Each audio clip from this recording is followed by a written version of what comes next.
And we got a lot of people. There's got 150 people in the audience, 53 people in line to talk. Give me Probably. at least a reason or two why I should be me, because I want to be open-minded, but Sure. I need a good reason. Yeah. Yeah, that's a good question. Okay, so just imagine that you were born as a cow, pig, or chicken, or fish, right? Imagine that you were in that body with that mind, and you're chilling, enjoying your life out in some green field, enjoying the warm sun on your back. Let's say you're like 1 year old, so you're you're enjoying your life. You got some friends and some family, some other animals that you play with, and you eat good food and you cuddle with your friends and your family. Maybe you've got a lover, even, a mate. And then here comes some human with a knife and they stab it into your throat and game over, right? So, like, it's pretty much that simple for me. I don't know if you've seen any slaughterhouse footage or if you've ever like played with a dog or anything like that, but these animals, like, there's no legitimate difference between a dog and a pig. Pigs are actually smarter than dogs. They're smarter than 3-year-old children. Pigs are. Uh, they clearly have friends and families that they care about. They don't want to die. It's in their best interest for them to stay alive. They didn't get to choose to be born different than us, and it's just arbitrary line of discrimination that we're drawing, saying, well, you're not part of my group, so I'm going to cut your head off. And that's just an in-group bias. In psychology, an in-group bias is like racism or sexism, or in this case, speciesism, where we're saying, well, you're not part of my group, and so therefore I can do whatever I want to you. But that's the idea that might makes right, that if we're smarter and stronger than somebody else or some other group, that we can totally dominate them if we want to, simply because we can. And so I started out as a human rights activist. I used to be a really bad guy. I wasn't even into human rights. I was violent and selfish and street fighting and selling drugs and all that. And but then I had like an ethical awakening and became a human rights activist because I realized like my life wasn't, helping the world in any ways, and it was leading me to, not feel good about myself and not being productive. And so I changed and tried to help the world in more ways than I hurt it. Became a human rights activist, fighting against like poverty and war and racism and stuff like this. And then I just progressed into animal rights as well. And so now I'm both a human rights and animal rights activist. And because I just don't see why we should care about humans only but not animals, or we should care about dogs and cats but not cows, pigs, and chickens. I don't see any moral difference between these beings. Sure, we're smarter than animals, but there's humans with mental disabilities who are only as smart as a pig, but we don't treat those humans with violence because that would be ableism. That's just discrimination based on what someone's ability is or their intelligence level, or if they're handicapped, they can't walk. Different things like that are not a reason to harm somebody. So, yeah, I understand what you're saying, but really all it sounds like you're just mixing a bunch of emotions together, and like it's like almost like you're trying to guilt trip me here. Well, you don't think Sorry, I it's just my use. opinion. Well, sorry. Do you think I was illogical with any of those things, or was that all based on rationality and scientific evidence that we know animals are sentient, conscious individuals who care how they're treated because they have a brain and a nervous system? They're able to feel pain and pleasurable mental states like joy and things like this, and that to take that away from them when we don't need to is an act of cruelty because it cuts off their future enjoyment. Just like if I shot you in the head while you were sleeping, there's no pain, there's no fear.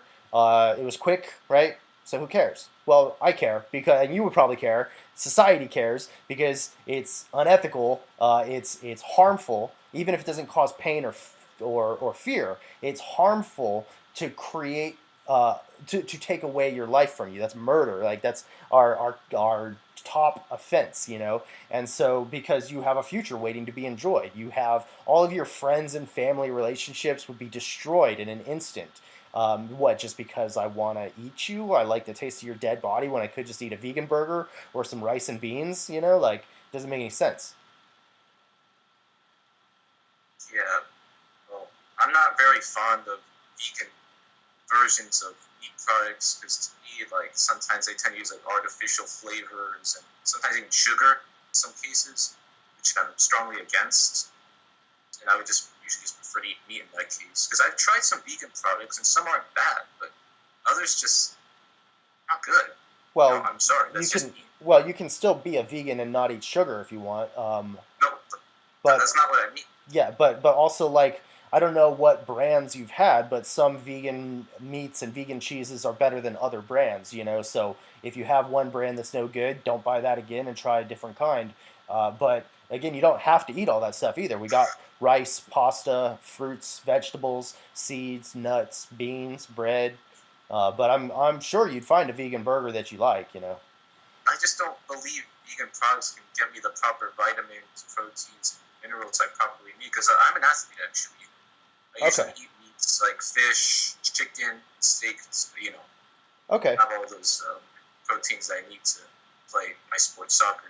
Sure. Yeah. So I was really into bodybuilding for a long time. There's a bunch of vegan athletes out there, so I'll post some nutrition information here and some vegan bodybuilders. The Academy of Nutrition and Dietetics, which is the world's largest organization of food and nutrition experts, with over 100,000 registered dietitians, and their position is that an appropriately planned vegan diet is not only healthy, but may provide certain health benefits in the prevention and treatment of certain diseases, such as type 2 diabetes, heart disease, hypertension, certain types of cancer, and obesity.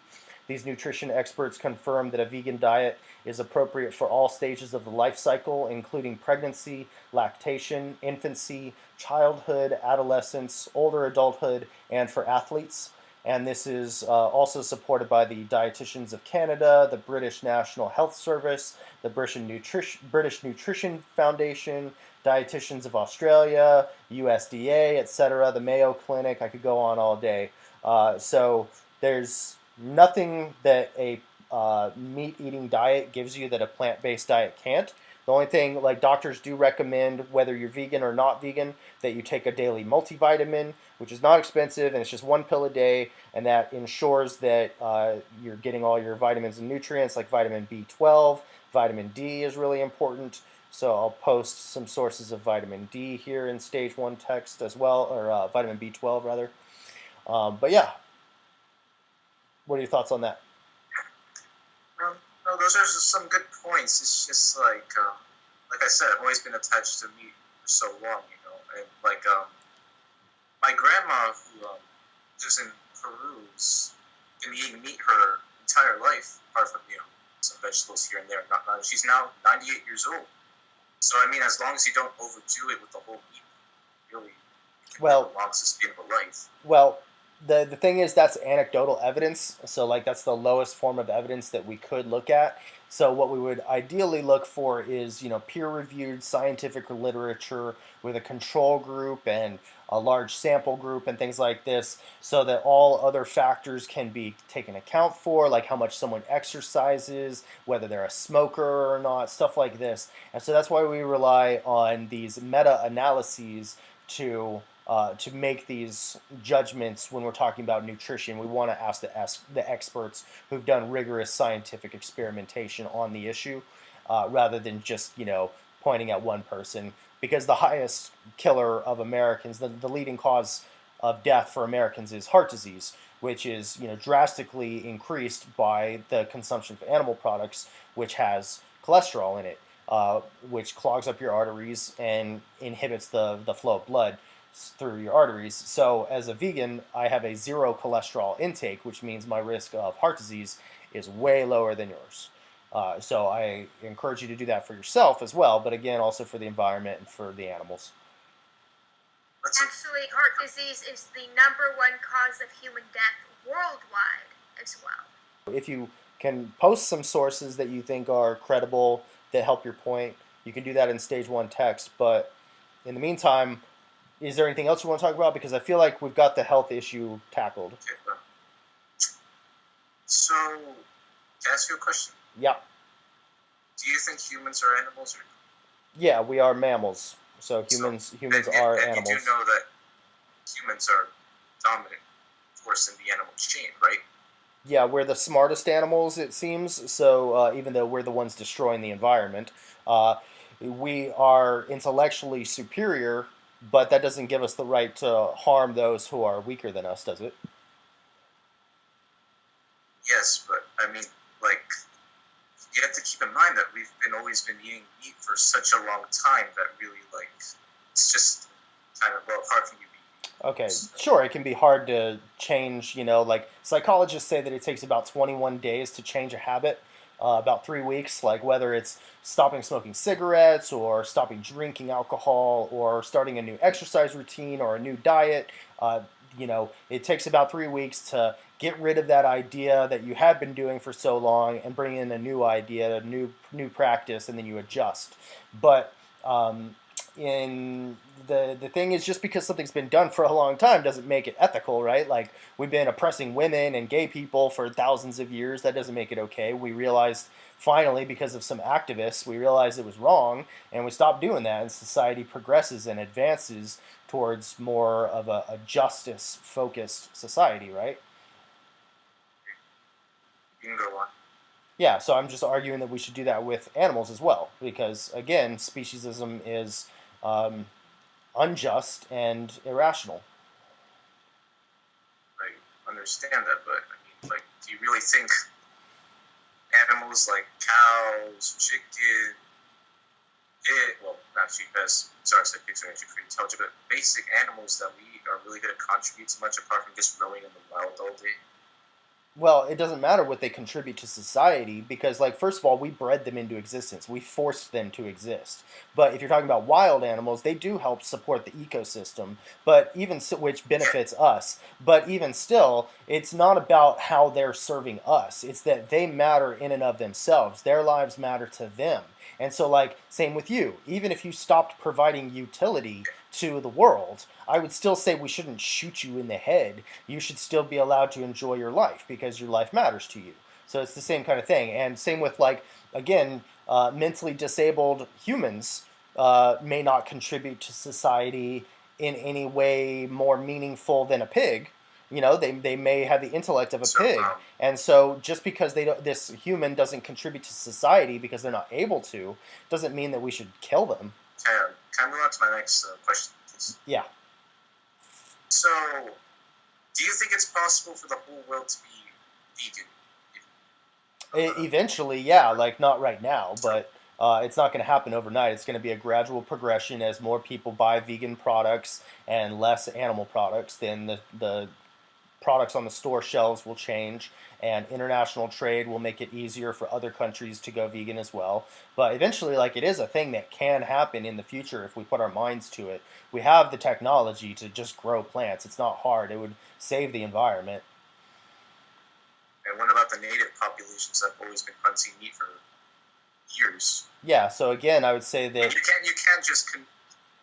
can't really convince those type of people to just stop eating meat. Well, you might That's you not might that simple. well you might be surprised because there's a lot of Native American activists, like I'm not, vegan, like Native American I'm not vegan. talking about Native Americans. Well, whatever tribe you're talking about, there are, like, I don't there may not be a vegan in every tribe, but the point I'm trying to make is that, like, there are vegan animal rights activists in Mexico, in Asia, in South America, in all parts of the world, even in Africa and small tribes and stuff, where they are doing the same work that we're trying to do, which is to educate and motivate their people to just grow plants instead of hurting animals. And so that's, hopefully that'll just keep spreading across the world. But in the meantime, just because they've been doing something for a long time doesn't make it okay. If they're victimizing somebody, then there's a problem there. And all you need to do is ask the victim, and you'll see that they're screaming and trying to get away and that they value their lives, and it's not in their best interest for us to cut their heads off. And so we need to, like, hopefully take a bunch of this money from Jeff Bezos and all these ultra rich billionaires and Amazon, who doesn't pay no taxes, and take, Robin Hood, like, take from the rich and distribute it equally to social Why are you programs. suddenly bringing up the rich Hold on. This Sorry, has nothing to do with vegans. hold on. It does, because what I'm talking about is taxing the rich so that they pay their share for social programs that benefit humans and animals, and that we build vertical farms, like indoor farms, skyscrapers of aeroponic and hydroponic plant farms, where the plants are stacked on top of each other on reservations for these people who white folks in the past have exploited. These people are in a bad spot, and we need to help them out of that and give them easy access to healthy foods. Most of these people actually work for that money, though. I mean, I get you need to tax people in certain manners, but like, just come on, man. Sorry, are you defending the billionaires? I mean, they worked for that money. They worked for that money. Their workers worked for that profit, and those capitalist elites stole it from their workers. But before I get too communist on you, do you have any other questions about animals? I appreciate you, for the most part, being respectful enough to listen to what I have to say. So I appreciate that, Prince. Hello. What's up? How you doing, man? Pretty good. Had a little tech difficulties right there, but we're good now. What's happening? I was just wondering how your daily cycle goes as a vegan, like what you have for breakfast and different things you do than someone who eats meat would do. Some of the foods I ate in the past couple weeks was like a vegan lasagna, so good, homemade. Had vegan ground beef, vegan cheese, like mozzarella cheese, and vegan Parmesan cheese, and it was just so good. And then I had some vegan tacos and burritos, like ground beef with avocado and guacamole and salsa and lettuce. And I could have thrown some vegan cheese in there, but I didn't. And then we had some potatoes and cut into little cubes and seasoned, and then some. I had some fries in the air fryer, like sweet potato fries, spicy sweet potato fries. Throwing a little extra salt, super good. I had a vegan burger, the Beyond Meat. I had vegan sausage, 2 different brands of vegan sausage. Let's see. There's just so much good stuff. There's spicy chicken wings. I could go for days, but pretty much like anything you normally eat, we have a vegan version of it. Yeah, can you explain like how that works? Because I'm not like exactly sure. Like, vegan meat, cheese. Like, how does it work? Sure. So if you go to Stage 1 Text, I'll post some pictures of vegan food that is just super dope. So Stage 1 Text. So it can be made from like soy or wheat or chickpeas or peas or all kinds of stuff. Here's the vegan spicy chicken wings from Morningstar. Some of Morningstar stuff is only vegetarian because it's got milk and eggs in it, but now they're starting to go full vegan. But just check the ingredients before you buy something. And then Kraft mac and cheese just came out. It's only in Australia right now, but they've got this new Kraft mac and cheese with vegan cheese, and that's like blowing up the internet. So hopefully that'll go national or international soon. Yeah, we got vegan pizza. These like hot pockets, but with and they've got like either pepperoni and cheese in there, or you can have these hot pockets that have like barbecue pork, shredded barbecue pork made out of plants. It's so good. There's no need to stab animals. Interesting, because it just doesn't seem like it would. Like, how close is it compare? Because it seems really like strange, like how it would work or something, using plants. Yeah, so like the technology is really advancing rapidly, and people are realizing that there's a money to be made in the plant-based industry. This business is booming, and we're like taking over. So they're getting very creative. And I went vegan like 11 years ago, and there were a few of these alternatives, but nowhere near as many as what we have now, or the quality that we have now. And it's just going to keep getting better and better, and more profitable, more available. Pretty soon, like right now, there's vegan chicken at certain KFCs There's a vegan burger called the Impossible Whopper over at Burger King. In some countries, they have a plant-based burger at McDonald's, and Domino's in Australia has like a whole vegan range of vegan pizzas with vegan cheese and everything. And so this is just going to keep happening more and more to the point where pretty soon, in the next maybe 5 or 10 years, I'm guessing, this is what Burger King themselves have said, is that by 2030, half of their menu is going to be vegan. So they're going to have vegan chicken, vegan burgers, vegan bacon, vegan cheese, all kinds of stuff, vegan milkshakes probably. So, and it's just going to be a gradual phase out until we have enough people on our side, at which point we're going to make a new law protecting animals from having their little heads cut off, and we're going to shut down the industry for good by making meat illegal and making slaughterhouses illegal. But in the meantime, we're going to see a gradual progression of more people going vegan and buying vegan products. They'll do blind taste tests on people, like they'll have a meat eater with a blindfold on, and they'll give him this burger and then this burger, and he doesn't know which is which. They choose they don't know. Yeah. Are there, like, what do you think if, like, it was switched and most of the people in the world were vegans, and then, like, like it was, the percentages were switched? How do you think that, positive, and I don't know if there's any negative, but and negative, how do you think that would change the world? Benefits would be, like, to the animals, of course, we would no longer be raising and feeding and killing 70 billion land animals across the world every year. That's 10 times the human population. So we would save a bunch of resources, like crops that we're feeding these animals, water that they're getting, or that the crops are being, we have to water the crops that are fed to the animals. And then we would have far less greenhouse gas emissions from all the livestock, all the cattle, and so that would be protecting our environment in that way as well. We wouldn't have so much water depletion or runoff from factory farms into streams and open airways and into the ocean. So our environment would be, like, way better protected. 70% of the rainforest is deforested, the Amazon, to make room for cattle or to grow crops to feed the cattle. 70% of the deforestation. So that's the environment. These animals would no longer be, killed as children. They would no longer be enslaved in these tiny cages and treated like commodities and forced to breed and forced to give up their lives so that we can eat their flesh. And then as far as human health, there would be less heart disease. There would be less cancer. There would be less obesity. This is, what the studies are showing.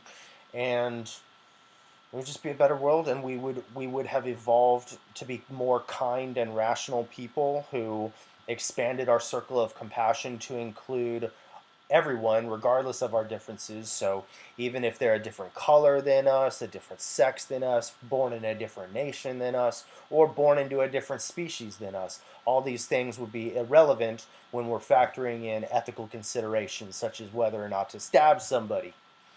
So I think that would help us to grow as better people as well. I feel like a better person than I used to be when I was, living in denial about the suffering that animals are going through for my selfishness, and so I just feel like a better person than I used to be. Yeah. How do you feel about a lot of the backlash on, like, because some people are, like, genuinely, like, hate vegans, like, have you ever had a really bad experience with someone? I will say a lot of people are really open-minded, especially now. Like, it was much harder 11 years ago when I started, when I first joined the animal rights movement. So people are much more receptive now. Most people understand that you can get protein from plants now. Back then, like, nobody knew that there was protein in plants, so we still deal with it sometimes. But I will say, though, that I used to make fun of vegans. Even when they weren't preaching at me, they were just minding their own business, and I'd, like, start poking fun at them, This was, like, 15, 20 years ago. So people can change, and I wish that they had preached at me more, because I might have woken up sooner. I might have realized the real negative effects of my actions on these animals and the environment if people had, forced me to confront this issue and to take it seriously. But I changed, so I have hope that other people can change. Sometimes it takes them a while. We were raised in a certain culture that teaches us a certain way about, discriminating against certain animals just because of what species they are. And so it can be hard for people raised in a culture to break free of that cultural indoctrination of speciesism, this discrimination based on species. So in the same way that people who were raised in a racist culture or a sexist culture or a homophobic culture, it can be hard for them to undo that brainwashing, right? Because our parents taught us this from a very early age. Our friends all were doing it. It's totally socially normalized. It's on all the commercials, all the TV shows, all the restaurants and grocery stores are selling it like there's nothing wrong with it. And so we shrug it off and we're not exposed to the slaughterhouse videos. And so like I had never seen any slaughterhouse videos, but I went vegan anyways because I realized I was discriminating against these animals. I was like, well, I'm just hurting them because they weren't born human. But like I didn't get to choose to be born human any more than they got to choose to be born an animal. And if I had been born an animal, I would hope that the humans would be nice to me and not, just treat me with violence just because I was born different, right? So it just got me thinking about racism and sexism, and I just didn't want anything to do with it. So I pushed the steak away in the middle of a meal and ordered a vegan, just a salad. Like that's all I was like. I was at like an Applebee's, like a steakhouse, so they didn't have many options. And but yeah, I did all this because the night before I saw this movie called District 9, which is a sci-fi movie about aliens who crash land on Earth.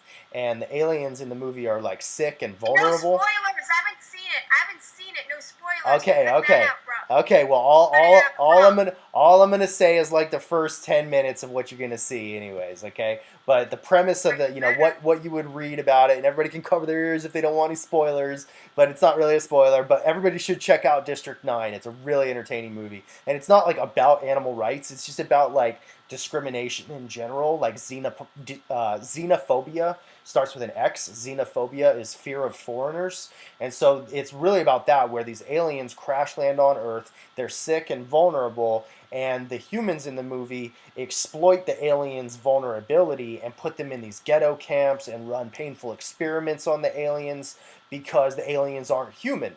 And so it's just this speciesism of discriminating against them because they're not the same species as us. And I won't say anything else about it, but like the aliens are they don't mean us any harm. They stand up on two legs. They look like giant roaches, so they don't look really human. But they've got little kids that they care about, and they've got their own language and they talk to each other and stuff. And they don't mean us any harm. And here we come like brutalizing them. And so it just got me thinking about discrimination against somebody just because they're not human. And then the next day I was eating this steak and I was like, man, I'm discriminating against this cow just because they weren't born human, but that's acting the way those humans were in that alien movie. And another way of thinking about the alien thing is like, what if aliens who were stronger and smarter than humans came to Earth and they started treating us the way we treat quote unquote lower beings, these animals, just because they're not as smart and strong as us, right? What if these strong aliens put us in cages and started taking away our babies and killing our friends in front of us and then chopping us up and eating us when they don't have to? Like, imagine that some of the aliens are vegan aliens and they're telling the other aliens who are eating the humans, like, hey guys, why don't you be nice to the humans? Like, it doesn't matter that they're not aliens. Like, they didn't get to choose how they were born. Let's just be nice to them. What matters is, like, it doesn't matter that they weren't part of our group. What matters is they feel pain and they want to live and they got friends and families. They got a brain and a nervous system and they value their lives. That's what matters, not what group somebody's born into. So that would just be another form of speciesism, these aliens discriminating against us because we're not part of their species. But again, nobody gets to choose how they're born, and there's nothing wrong with being different. And so the idea is just to be nice to everybody because our similarities outweigh our differences. And so regardless of somebody's sex or gender or sexual orientation or nation or their species, I just want to be nice to everybody. Does that make sense? Yeah. Sorry for the big rant. No, that was good. So have you ever had like a relationship with someone, or like a friendship, or even with like a family member, or maybe you just met someone new, and then when you told them you were vegan or you were trying to, or something around that, they kind of branched off Yeah. from you, or it just seemed weird?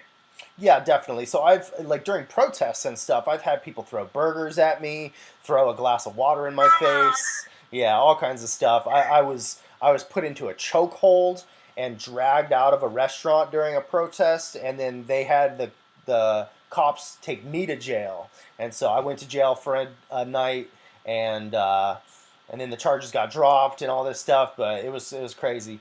But yeah, so and then with friends and family, yeah, I've lost some friends over this for sure. And but that was because like I tried educating and motivating them for like 5 years, and they wouldn't watch the slaughter videos, or some of them did and still didn't change. And I'm like, I can't be friends with you anymore. Like that's messed up, to know what they're going through and still support it.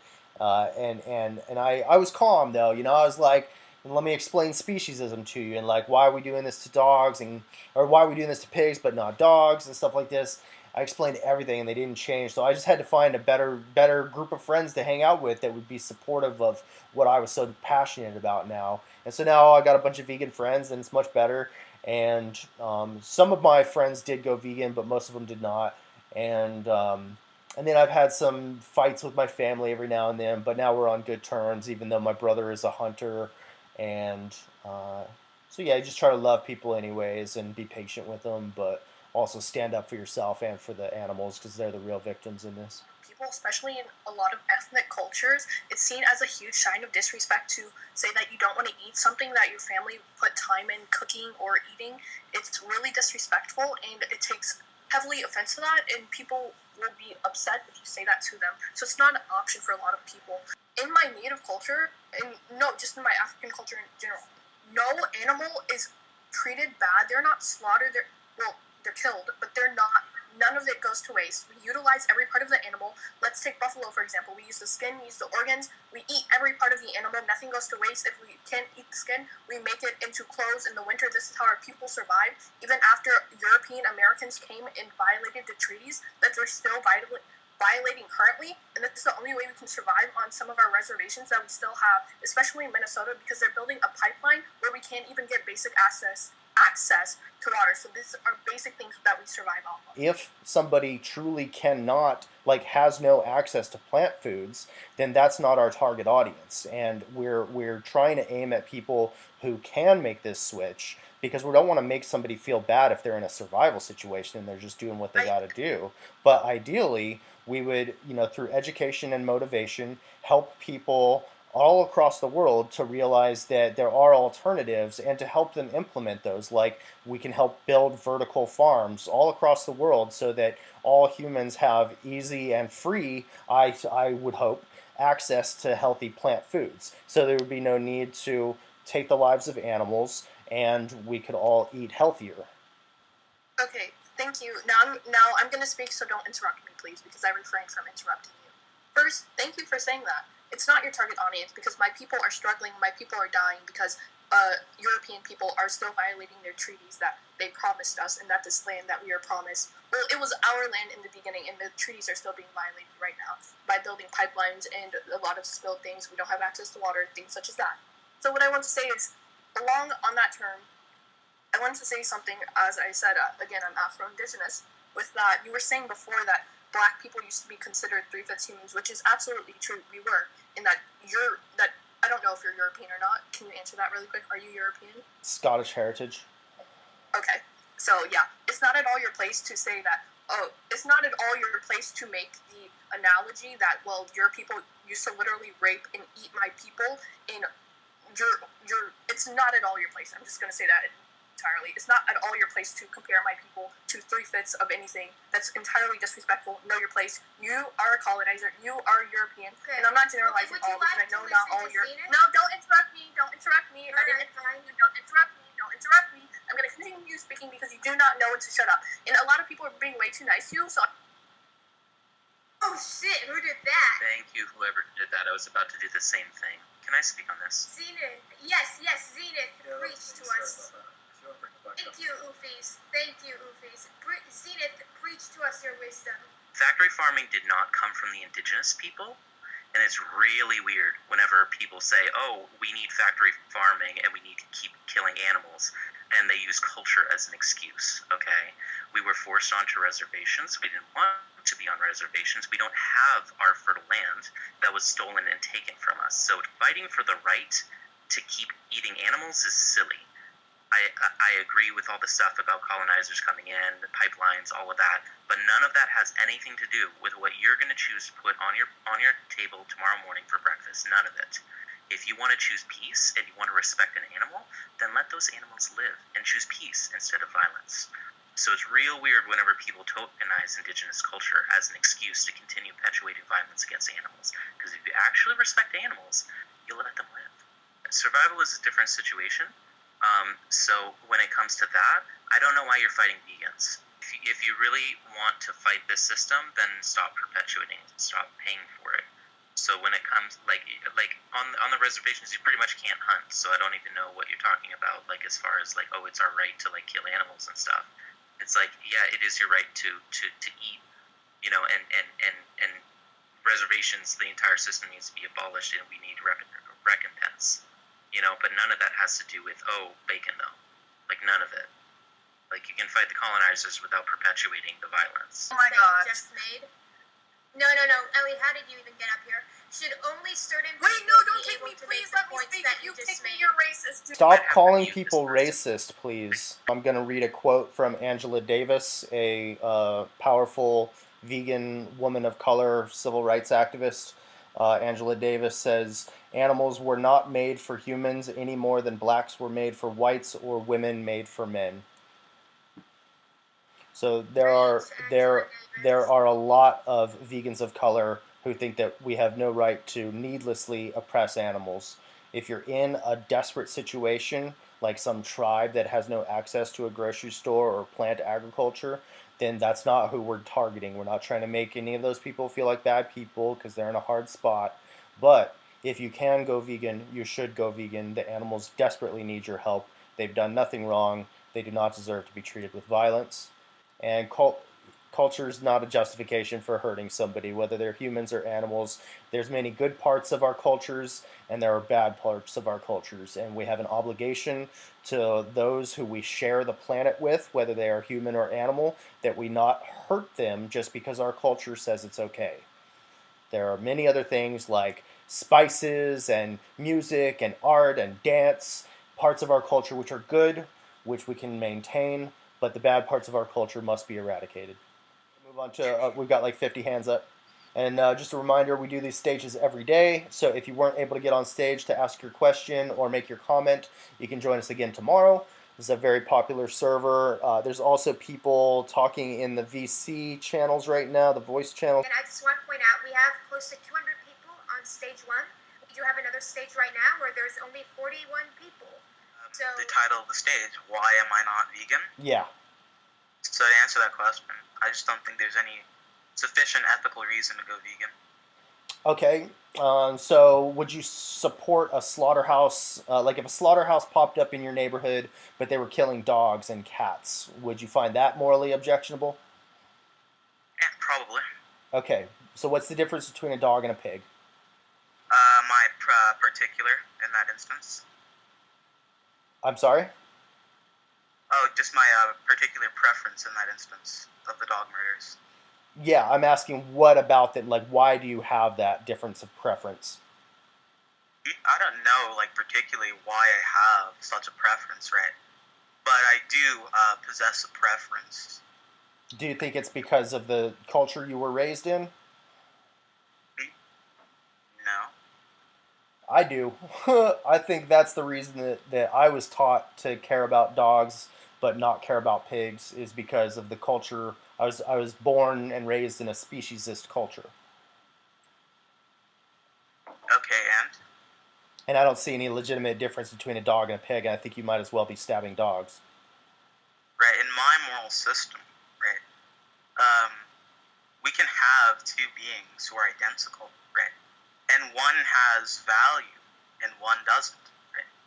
Sure. Yeah, you could do that with you could value property, right? yeah, you could do that with humans. Like a white person could say, well, I'm going to only value white people. I'm not going to value people of color. And they're just going to have this arbitrary line of racial discrimination, similar to it seems like what you're doing with species discrimination. And they'll say the same thing as you when probed. When I ask them, well, why are you being racist? They'll say, well, it's just my preference. I don't know why, but I prefer white people over people of color. So I'm gonna stab people of color. Okay, that's fine, right? But I don't see that as a valid objection to what I've said. Wait, so you're fine with that? What? Are you? Did you say that you're fine with racism and stabbing people of color because they're not the same race as us? Not currently. I don't hold that view. Okay, good. I think it's possible. I think it's possible for my preferences to change, right? And that could become acceptable. But I don't currently hold that view. Are you saying that whatever preference someone has is therefore justified by virtue of them having that preference? That it's morally justified? Yeah, they can have a moral intuition, right, about one thing being justified, another thing not being justified. Do you think they should have good reasons for having those intuitions or those beliefs? I don't see why they would need these justifications, right? Or good reasons, I was asking. Should they have good reasons or should they just draw arbitrary lines wherever they want to? I don't think the line is arbitrary, right? It's just the preference in that particular instance to favor one thing or the other, right? I don't think that's arbitrary. Well, what's the again? You're not even hold on. Yeah, but you're. To interrupt, to interrupt. So I've been told right now that this debate is not particularly beneficial, as it is more so a philosophical debate, and it's going to just stay philosophical and won't translate to any change in action. So, would you like to instead debate this from the perspective of how your acts would change, as opposed to merely, it's just relative or it doesn't matter or any of that? Because we do have some of the of our authorities on this channel telling us that this debate is not beneficial. What do you mean changing actions? We just don't think that this discussion is going to potentially lead to a change in action. Yeah, so what do you mean by changing action? Like going vegan or becoming an anti-speciesist. So the goal here is to convince people? Well, I guess, I personally still find value in this conversation, even if I don't win you over, because I think the audience is learning a lot about philosophy and speciesism and where we draw these moral lines and how we come up with this stuff. But if some of the moderators don't like where it's going, we can try to steer the conversation somewhere else or move on to another caller. But I guess your point, Prometheus, I think was you're not vegan because you don't have any sufficient reason. You haven't seen any good reason to go vegan yet. Any moral necessity for it. Is that right? Sure. Okay. And so we've talked about arbitrary lines and discrimination and sentience and conscious awareness. None of those things seem to matter to you. You do value human rights, though, right? I think so.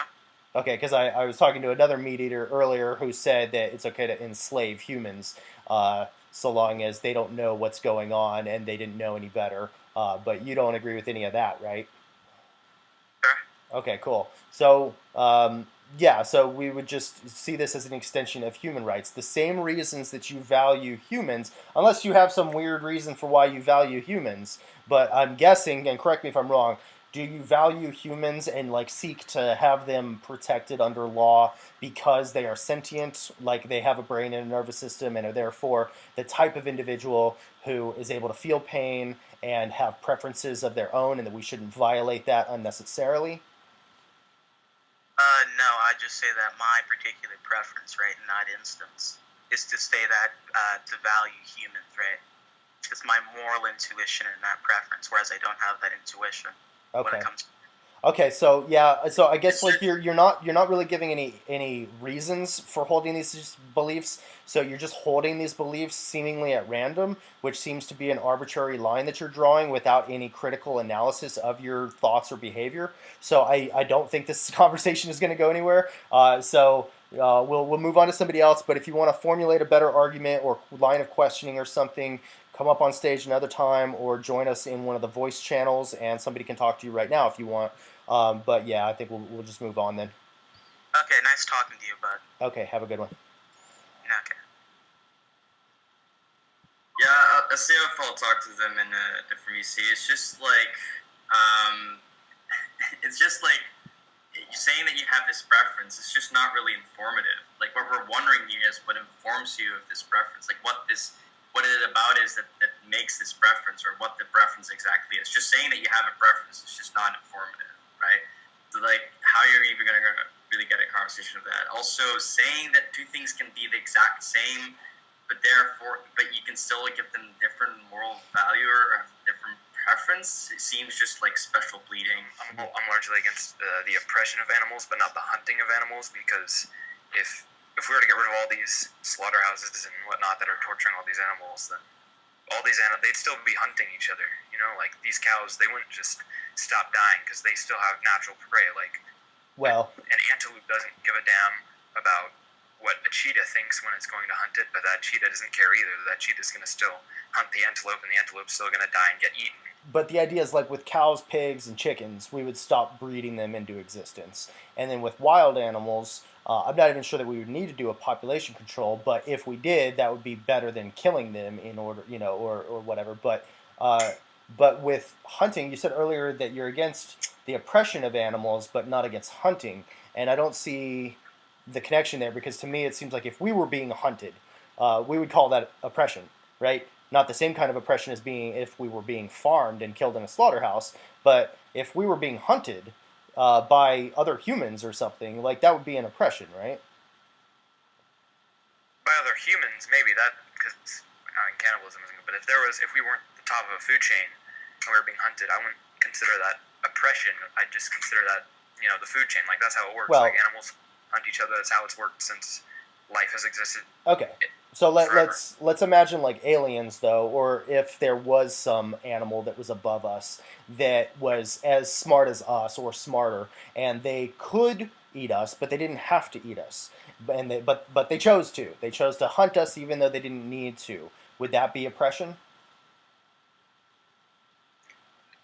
Not really. I mean, they wouldn't be farming us and torturing us. They'd just be hunting us. There's a big difference between not needing to hunt and still hunting compared to like caging and forcibly breeding a large amount of animals all at once. Sure. There's largely different. There's differences, but like I think that mass murder is oppression. But it wouldn't be mass murder. It would just be hunting. Like they wouldn't. No, that would be. They wouldn't have any reason to just kill one, get full, and then just kill for sport. No, it would be mass murder. Like when we were hunting, largely when America was just being colonized by Europeans, and they'd hunt bull, skin them, and just leave the corpses. Like, yeah, I'd consider that oppression. But how the food chain works naturally. But either way, though. Humans. Either way, whether the full animal is used or not, the animal is killed at the same age in the same way. So what does it matter if we use their whole body? Either way, that's an oppression to them. No, what matters is that we're not torturing and caging. If, like, as the one indigenous girl was on here talking, if they hunted and Native Americans would use, the whole animal, right? That's way better than having just millions and billions of animals bred and caged and hunted. Okay, but what we're talking on a about... large scale, it's way different. There's a lot less animals dying, a lot less not animals at all being tortured, and But there's a third option. But there's all related. Yeah, but there's a third option, which is way better. So of course the worst thing is to torture an animal and then kill them. And then the next worst thing, still unethical, would be to let them have a nice life and then kill them, even though they're young. Like the animals who are hunted are in like the prime of their life, or they're young. They're like a year old or something. And so we're the hunter is depriving them of like a decade or two of continued existence. And I think that that's cruelty. I think that is oppression, even if it's a quick and painless death. If someone was doing it to us, we would call it oppression. And when we're doing it to others, it is oppression. It's maybe a lesser form of oppression than what could be imagined, but it's still oppression. It's violating somebody's, you know, need for safety for an unnecessary reason. And the thing with lions, like lions kill gazelles in order to survive, and they don't know any better. These are carnivores who have to eat animals in order to survive. But we, on the other hand, are civilized human beings who can make compassionate choices. So we are therefore held to a higher moral standard. A lion would kill a human child if given the opportunity. Are we therefore justified in killing children simply because a lion would? No. I don't understand your point. I mean, like, you're saying that because we're smarter than lions, that it's bad for us to eat animals, but if a lion were to kill the same animal we'd eat, simply because it's not as intelligent as us, that it's perfectly fine. Well, no, it's not that it's perfectly fine. It's that it's not unethical, because the lion isn't a moral agent capable of deciphering moral questions, right? So it still causes harm. It's necessary harm for the lion to live, though. But it's still sad and unfortunate that nature works this way. That gazelles have to be eaten alive in order for a lion to survive. You know, I find that unfortunate. And if there's something we can do to like make nature change so that there's less suffering, we should do that. But in the meantime, all I'm saying is that though the lion causes harm to the gazelle, and that's unfortunate, that loss of life is unfortunate. It's not unethical because the lion doesn't know any better. We, on the other hand, are moral agents, and especially if we've been educated about this issue, because I understand that there's been this cultural indoctrination where we don't really analyze the situation of eating animals and the ethics involved and the oppression of it all. But once we have been educated about that, like we are moral agents who can make a compassionate decision. And so again, we're held to a higher standard than a lion. And so it would be unethical for us to needlessly take the life of this animal. So there's so many different things. The lion's doing it because they have to and they don't know any better. We're doing it because, not because we have to, but because we enjoy the flavor and the tradition and the convenience. And we are moral agents who do have the ability to know better. Yes, that's because we're omnivores. At least I think I can get this terminology right. Omnivores. Yeah, we're omnivores, but a lion would eat meat specifically. That doesn't mean, like, it would be a lot more difficult, especially since we're hunter-gatherers, to have a diet specifically based around plants. Right and now, no meat at all. Like, in today's age, because like grocery stores are full of plant products, and it's only going to get better. I guess I never really thought about it that way. All right, well, that's about all I have to say. Okay, cool. Well, if you have any more questions or comments, we do these stages every day, so join us again, or you can hop into one of the VCs below us, VC1 or whatever. There's a bunch of people talking already, but thanks for your conversation. All right, let's do Who Splat. Who Splat? Come on up here. Hello, can you hear me? Yeah, what's happening? Okay, so I personally understand veganism. I understand what you're trying to do, but I feel like the way you're sort of pushing it upon other people, I feel like isn't quite as... Because I feel like I personally am not vegan. I don't plan on being vegan anytime soon. But I feel like you could try to make other people, or not make, but if you, because I'm guessing what you're trying to do is let other people be aware and then become vegan. Is that right? Or yeah, right here we're just trying to do educational outreach where we educate and motivate people to change of their own accord because they realize now that it's the right thing to do. Okay, yeah, I understand that. But something that I feel like would be more efficient is not quite just trying so hard to, because you guys maybe not do it quite as hard, but some vegans try to force others to become ask vegan. What you mean by force? What do you mean by force? Like, for example, there's vegan riots. I know that's not what all protests are, but, like, there are some vegan riots. Wait a minute. Where basically... What do you mean by had a V? What? riot. Yeah, explain what you mean by a riot. Where is this riot? Where is this riot? I need a geolocation, and I need a time and a date. Where is it? Right now, but here, let me do something real quickly. Yeah, you can post stuff in stage 1 text if you want. For the record, we do not advocate for riots on this Discord. Well, I'm not saying that you guys do. No. I'm saying I don't. I'm saying I don't. I'm saying you guys do. Like you and Chase. I'm not saying you guys do. Well, I have. Well, not a riot, but like probably what you're talking about. What you're talking about of like either are you talking about like protesting inside of a grocery store or a restaurant, or are you talking about a bunch of activists trespassing onto a factory farm or slaughterhouse and chaining themselves up to the equipment and rescuing some of the animals? I like that second one. I feel like that's just too far. But that's not a riot. I'm not saying that is. Okay, what's the wait? Saying that is Well, too far. Well, you said vegan riot, so I want to know about this vegan riot. You're saying that you've never heard of people rioting for stuff like that? Like, there's, I'm not saying that all of them protests are, but like, for example, Black Lives Matter riots. You've heard of those, have you not? Okay, so now we're moving into a whole other social justice movement.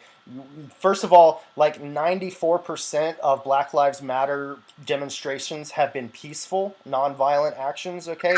So hold on. So only a small percentage of those have become riots, and many of the times those were a separate group of people who were like down the street from the main protest. So before we get any misconceptions, I support Black Lives Matter, but in any case, we were talking about vegan riots. I did too. So where are the vegan riots? Show me a vegan riot. Exactly. Okay. Have you actually seen one and you're trying to find it, or you're just like looking up random stuff trying to see if there was a vegan riot? Oh, I saw one on the news once. No, I'm not. I'm looking for a certain one. Okay, well, maybe when you get back to us with that, because I don't want to sit here while you're Google searching. But okay, here's some other things I wanted to bring up though as well. Like, what's the point of all this?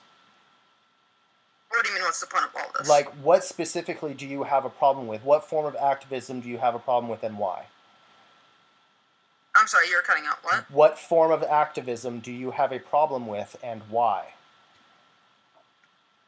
Well, I mean, I personally don't have any problem with vegan activists. I feel like some of the things that their vegan activists are trying to do make sense, but some of the ways that they try to vegan activists try to have others become vegan is too far. Okay. In a sense. Okay, so let's talk about that for a second. So I've been arrested. I've been arrested for animal rights. I have broken the law for animal rights. I've trespassed. I've helped, quote unquote, steal property by liberating animals from distress and cruelty. And there are a lot of activists who are doing the same thing. Most vegan activists are just doing what you and I are doing right now, having polite conversations without breaking the law. But there is a small percentage, a growing percentage of vegan activists who are willing to take on problems with the law and do time in jail in order to highlight this issue. Because what these disruptive protests and giant rescues inside of slaughterhouses, what these actions do is they get media coverage because it's so dramatic. And so you'll see some report or some video, an article of vegan activists doing something that you don't like, right? Because it's too disruptive, too far gone. But what that does is it drives you here to talk to us about the issue, and then we fill in the gaps and we explain how these forms of activism are effective and warranted, given the extreme torture and brutality and murder that these innocent animals are subjected to, and how these tactics of activism have worked successfully in other social movements like the women's right to vote movement, the civil rights movement, the gay rights movement, the anti-war movement. All of these movements do the same thing where, yes, sometimes they'll have pleasant conversations like this, but also they're trying to get the issue on the table by doing crazy, disruptive, controversial, confrontational activism so that articles get written about it and get a national conversation talking about this issue. Because we feel like once we get people actually learning about it and talking about it and trying to defend their position, that we're going to win, because we feel like we have truth and justice on our side, and that most people are against animal cruelty and just haven't made the connection yet that cutting off an animal's head is an act of animal cruelty. As surprising as that sounds, decapitation is cruel, to take their life from them when they clearly want to live. So not, we're going to piss off some people in the process. Even when we do it polite like this, people get mad at us, So like, sometimes there's just no winning. But we have to do what we think is best, which is to get everybody talking about this issue. And in a controversial disruption or rescue or something, we may not have the full opportunity to explain everything that we can in this conversation about speciesism and about how animal agriculture is destroying the environment and animal products are bad for your health and all these different things. We can't talk about that all in one big protest, but we can talk about in these conversations. But those protests stir up those conversations. Ideally, we'd be able to get media coverage without being seen as weird or crazy, but unfortunately that's just not the way it is a lot of times, so but we still want to be nonviolent and love-based, because that makes us, that's more effective. It makes us look better to the audience who's watching, and if anything, it's the only thing that'll help get our opposition to realize the coldness of their heart and to join us. So there's stuff to be said about that, but Martin Luther King was arrested 27 times for protesting against racial segregation, and a lot of racist white people hated Martin Luther King. Even his own allies, many of them despised him because they thought he was being too disruptive, demanding justice so soon and things like this. But he persevered, and many activists followed suit, and they passed the Civil Rights Act in 1964. So. And even if I upset you during a protest, and you go talk shit about me later on to your friends, like, oh, I should have seen this stupid vegan came in and was trying to tell me I'm a bad person for killing animals and stuff, right? But your friend who you're talking to might respond by saying, I don't know, man, like, I saw a slaughterhouse video on YouTube the other day, and it was pretty messed up, like, why are we doing this to animals? And like, I've had good vegan food, and like, I wouldn't do this to a dog, so why would we do this to a pig? And like, maybe these vegans are actually making sense, and it might change that way, So all of that, or even if both of you just talk shit about us, that's better than not talking about us at all. You know what I mean? Because otherwise, you get to live on ignoring the issue like it doesn't matter at all. Yeah, I understand that. I'll just say real quick that like, we've done protests where we just sing a song. It's like an acoustic guitar and like 100 people just singing a song about animal rights. And it's real peaceful and melodic. And the audience in the store really responds way better to that approach than when we just go in screaming through a megaphone. But screaming through a megaphone might get more media coverage. And so even if the super polite form of protest is better received by the actual audience there in the store, that doesn't mean that it's worthwhile, because if the more controversial activism pisses off that 30 people in the store but goes viral and reaches 1 million people online, then that's probably the thing more worth doing, So there's a lot of things to factor in. Yeah, I understand that. But also just some quick questions. When you guys say killing animals is murder, where are you getting those definitions from? Okay, so one definition of murder is to slay wantonly, and that's what we're doing. So not all definitions of murder are specifically about human-on-human homicide, though if you are talking in a legal sense, then murder is the unlawful killing of one human by another human.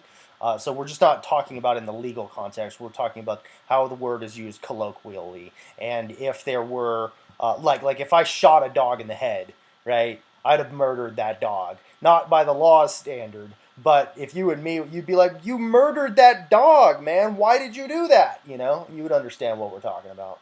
Because we're saying that animals are not something, they're someone. Like, animals are people. They're just not human people. These are persons. These are conscious individuals who care how they're treated. These are babies and their mothers, and we cut their heads off because we like the taste of their dead body. All right, so like we're trying to change the law so that animals are granted legal personhood, so that they can be represented in the court of law, not to where they have the right to drive or the right to vote and stuff like this, but just the right to safety.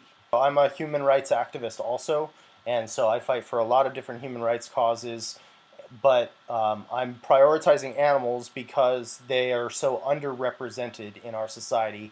Hardly anybody even sees them as a victim, and everybody, the majority of people are contributing to the oppression, and so they're underrepresented. There's 70 billion land animals raised and killed every year across the world. 70 billion, that's 10 times the human population. So we actually kill more animals for food that we don't need to eat. We kill more animals every year than the amount of humans who have ever existed, right? So just in the numbers alone, and it's way out there how many billions of animals. But also we're killing them when they're children. Like they don't get a long life, and many of them are killed on their first day of life. Like baby boy chicks in the egg industry, they don't lay eggs because they're boys, and that breed of chicken doesn't grow big enough to become a meat bird because they're made just to make eggs. And so these baby boys, on their first day of life after hatching, they're put onto a conveyor belt and put into a grinder, just a macerator, like a giant blender, where they're just ground up alive on their first day of life. And the animals who do make it past their first day of life, they're tortured. Their short lives are just torture, and then they're murdered when they're little baby animals. And totally unnecessary purpose. And they're scared inside these slaughterhouses. They know what's going on. They can smell the blood. They can hear the screams. All this big, noisy machinery. They're terrified, and there's just no reason for this. So I think that we should eliminate discrimination all the way across. So be nice to people of color. Be nice to LGBTQ people, people of different nations, the poor, and animals. Because otherwise it's selective compassion. That's another thing in psychology. Selective compassion, just caring about one group but not another. I understand that. I mean, honestly, I do. But also, I feel like my dad, he owns a farm, but not meat. It's a dairy farm, and so, for example, like cows, they basically need to be milked like 2 times every day. Well, otherwise they'll be in pain. Yeah, but you know why, right? Because they've been bred. What? They've been bred that way. So farmers for generations have been selectively breeding and genetically modifying animals to grow bigger than they naturally would, and to do so in a very short amount of time, because that's what's most profitable. Again, that's why we kill animals when they're children, is because it's not profitable to keep feeding them for months and years to let them have a nice, long, happy life. So we kill them when they're children, as soon as they reach slaughter weight.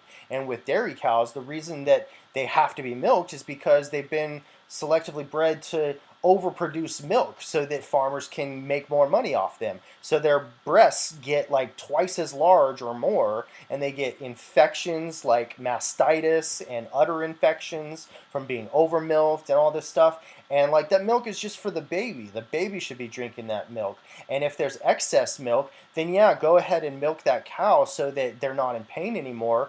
But just give that milk to orphaned animals, or just throw it away. We don't need to be drinking that or selling it. We need to stop breeding these animals into existence. If cows have been bred in such a way that their bodies are torturous for them, we need to stop breeding cows into existence.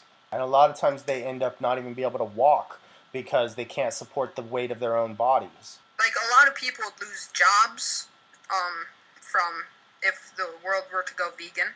A lot of people lose jobs. Industrialization changes, like new products come out and replace old versions of things. We used to watch movies on a VCR, like a VHS tape that you had to like rewind and all this stuff. Yeah. And then DVDs came along in the 90s. DVDs replaced VHS. And then we got internet streaming. So now Netflix has replaced DVDs. And, in the future, something else is going to replace Netflix. And we don't cry about that. We don't worry because new jobs come along and just replace those old jobs. So instead of having a slaughterhouse, we'll just have a factory that makes vegan meat, right? And even if we couldn't replace all the jobs, these are like exploitative jobs should not exist. Jobs where you are oppressing and abusing sentient individuals should not have a part in our society. My father's side of the family, they've had that farm for a couple generations now. It's not like they can just quit that and find something new to do for a living. Well, maybe they can. Like, one option is there's a cattle ranch turned animal sanctuary in Texas called Rowdy Girls Animal Sanctuary. And so Rowdy Girl Sanctuary, she has the Ranchers Advocacy Program. Her and her husband used to be cattle ranchers in Texas, and then they went vegan for the animals and stopped sending their cows to slaughter. And so now they converted it into an animal sanctuary where it's like a nonprofit. They get donations. They take in other rescued animals. And they have the Ranchers Advocacy Program where they teach other animal farmers how to convert their farms to plant farming. And the Vegan Society also has something like this. So there are ways to transform your farm. One is indoor vertical farming. It's a hydroponic or aeroponic, like a skyscraper building where the plants are stacked on top of each other. And this is way better for the environment. And so those are things that we're aiming at. But also, like your family could sell the ranch and just move into the city or buy a smaller house or whatever you got to do to stop killing these innocent animals. I mean, honestly, man, you don't understand other people's lives probably as well as you think. I don't know what to tell you. People can't just change just like that as easily as you think people can. So, well, I don't know what to tell you other than, I hope what you're doing, you are successful in it or whatever, but I'm just saying you can't argue with stupid people. Okay, well, yeah. Chase, yeah. I didn't know you were stupid. Yeah. I thought you were smart, man. My mama thinks I'm smart, but yeah, so just because some people are afraid of change doesn't mean they can't change. And again, if you actually can't change, you're not who we're talking to. You're not our target audience. But if you can change, you must change because the animals deserve rights. They deserve justice. They did nothing to deserve being treated with violence. These are little babies and their mothers. They do not deserve to be stabbed in the throat. I'm against veganism trying to stop other people from doing what they want. Okay, you can do whatever the fuck you want. Okay, but here's the thing. I don't see what's morally incorrect with killing pigs. Okay, but as long as it's done in a humane manner. Okay, so the thing is, there's no humane way to kill an animal who doesn't want to die. I disagree with you. Well, hold on. So what I'm saying is, like, I had a dog named Enigma. Enigma lived. He was a cool pit bull. He lived to be about 14 years old. By the time he got that old, his quality of life had deteriorated to the point where he was not enjoying his existence. He couldn't walk. He was vomiting all the time. Couldn't control his bowels. And so I put him to sleep. And that's the only humane way to kill an animal is like a mercy killing. We would want that done for us if we were suffering and there was no fixing it right. But that's not what we're talking about with killing young animals who have their whole lives ahead of them. Okay, that's different. So that's not humane. Even if it's quick and painless, it's still mean to take their lives from them. For the same reason that if I killed you quickly and painlessly, it would still be mean to take away your life because your life matters to you, just like their lives matter to them. And so your religion, though, apparently is saying that we can eat dogs and cats and monkeys and giraffe and elephant. Is that true? I think you're wrong about a few of those. Hold on. Yeah, hold on. Wait. The reason I say that is because earlier you said all animals are made for us to eat. And so apparently we can eat all those animals, even if we don't need to. Even if we could just eat a vegan burger or some rice and beans and stuff, we can shoot a monkey in the head, apparently. Yes. Yeah, I don't see. Once again, I'm going to go back to the same argument I was making. As long as the killing is humane, I don't see why I would need to be vegan. If the animal that's being killed, and you would say the same thing about me, Chase. Let's be honest here. And I understand there's value to your life, but is this right now, Chase? You don't think you're going to die right now, do you? If somebody were to come up behind you, Chase, slit your throat or shoot you in the head, and you die within seconds, is that really an inhumane, cruel death that's horrible? I don't think so. Absolutely. Even if the death is not, Absolutely, okay, it's not as so. bad. Hold on, it's not as bad as. I don't think it's bad at all. It's not as bad as torturing me and then killing me. But yeah, don't cut my head off. Don't shoot me. Like that's a violation of my rights. It's not in my best interest. It causes me suffering and harm, even if it's not in the form of pain and fear. It's causing me the suffering of losing my life and all of my friends and family relationships destroyed for no good reason. And so yeah, I would call that an extreme sense of cruelty. Yeah, murder's a big problem. Why can't I eat an animal as long as that animal is being harmed to the bare minimum? Like I really don't see where the issue is. I already explained. The animal has no purpose to society. No. The animal strictly exists just for my consumption. According to Islam, eating plants is always halal. And so you would know because like we have the same problem in the Western world where they'll put a humane stamp on the meat, or they'll put a free-range stamp on the eggs to make it look like it came from a good place, but it actually didn't. And so if you might need to have legitimate concerns that the halal slaughterhouse actually isn't halal under your interpretation. And so in order to ensure that you're eating halal, you can just eat plants, because there's no way that plant production can be haram. But the other thing I would just say is, like, I posted some videos in Stage 1 text of some vegan Muslims. So there are vegan Muslims. So I would just recommend doing that and listening to their perspective on things. There's vegan Christians, vegan Hindus. So, like, none of these religions mandate killing animals. And so why would we choose to be cruel when we could choose to be kind? Because these animals they have lives that matter to them, and they have a future waiting to be enjoyed. They have friends and families. They have good days ahead of them, unless we cut their heads off. And so I don't want to take that away from them if I don't need to. Is that on? Yeah. Okay. So yeah, you bring up a great point when it comes down to like halal or even ethical killing of animals and all that, like the stamps and stuff, and they're not actually like following that. I'd agree with you 100%. People keep sending me DMs, man. I need to like turn that off. But anyway, God, what was I gonna say? Okay, yeah. So your first point that you brought up, the halal meat, but it's not actually halal. You go to the factories and they're not actually following the rules.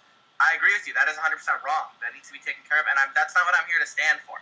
Like, what if? Okay, so let's take away the factories then. I'm a farmer.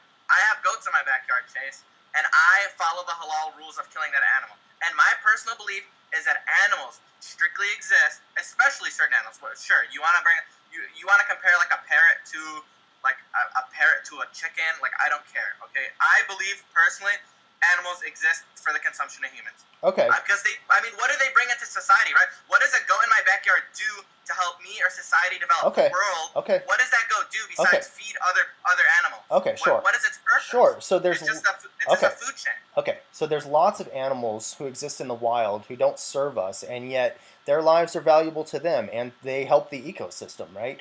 But also, like, there are mentally disabled adults who don't contribute to society because they're only as smart as a pig or whatever, or a chicken or a cow. But we don't say, well, this person's not contributing to society, so let's kill them. No, we say let's ensure that they have a caregiver and that they have shelter and food and safety and stuff, because it doesn't matter how smart somebody is. What matters is they feel pain and they want to live. And so if we can facilitate a good life for them, we should. And we shouldn't take that away from them. They value their existence, even if it's on a basic level. They have things that matter to them.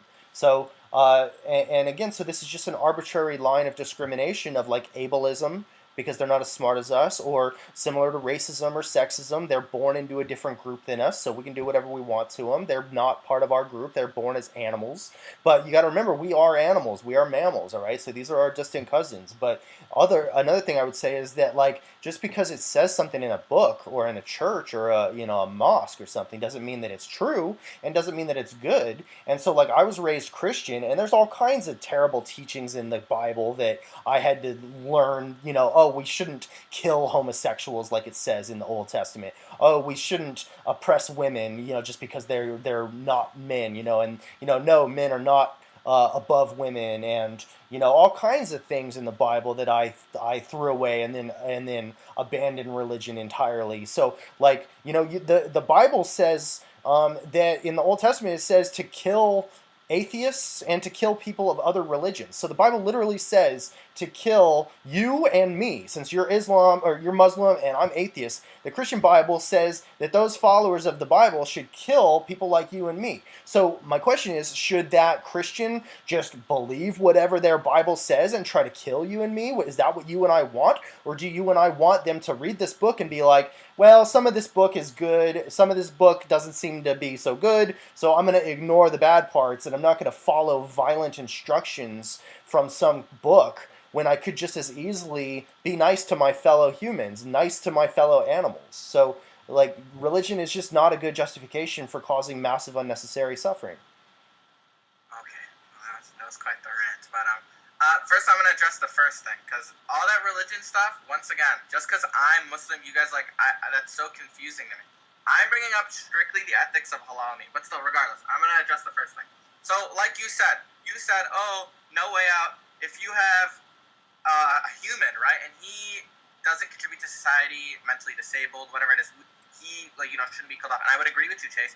And that's why, as humans, we would take care of him. So my question to you is, sure, this might be seen maybe in certain elephants, such as animals and stuff like this, but you're going to tell me if I have a bunch of goats in my backyard, and one of those goats is mentally ill or even has a broken leg, these animals don't actually give a damn. They don't, maybe they'll show, a little bit of empathy, but they're not going to attempt to, keep it alive or take care of it. That's just the cool part about animals and nature. But humans would. So that's where I see, the difference of animals and humans. Okay, hold on. Go ahead. Okay, thanks. I just need to respond to that. So imagine that we have two mentally disabled adult humans, okay? Two of them, they're both only as smart as a cow or a chicken, okay?